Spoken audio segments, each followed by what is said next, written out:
अस्सलामु अलैकुम वरहमतुल्लाहि वबरकातुहू। आज हम मेरी ज़िंदगी का मकसद या मेरा नज़्मुल ऐन पर मज़मून लिखना सीखेंगे। तो आइए शुरू करते हैं। हर इंसान की ज़िंदगी का कोई ना कोई मकसद होता है। बेमकसद ज़िंदगी बेमज़ा होती है।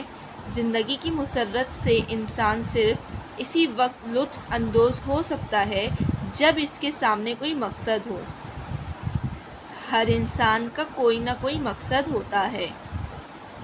ज़िंदगी बहुत ही अनमोल है, इसलिए ये हरगिज़ मकसद नहीं कि अपनी ज़िंदगी को बेमकसद बना लिया जाए। ज़िंदगी अल्लाह ताला की तरफ से एक तोहफ़ा है, इसलिए ये बेमायने बिल्कुल नहीं। ज़िंदगी की मुसर्रत से इंसान सिर्फ इसी वक्त लुत्फ़ अंदोज़ हो सकता है जब इसके सामने कोई मकसद हो। यूँ तो हर इंसान दुनिया में आकर अपनी ज़िंदगी का मकसद मुतय्यन करता है।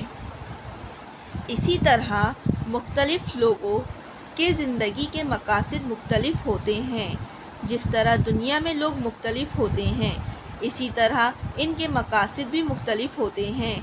कुछ डॉक्टर, इंजीनियर, कुछ सियासी लीडर और कुछ ताजिर पेशा वर कुछ दूसरे बड़े ओहदों पर फाइज होना चाहते हैं।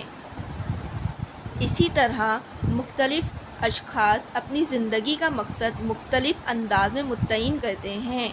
किसी भी मकसद की कामयाबी का दारोमदार इस बात पर होता है कि इसको हासिल करने के लिए इंसान के अंदर कितना जज्बा है। अगर सच्चा जज्बा हो तो मुश्किल और नामुमकिन काम भी आसान हो जाते हैं। अब रहा मेरी ज़िंदगी का क्या मकसद है। मेरा मकसद मुस्तक़बिल में डॉक्टर बनना है। मैं डॉक्टर बनकर गरीब बीमारों की मदद करना चाहती हूँ, इसलिए डॉक्टर बनने के लिए बहुत मेहनत करूँगी।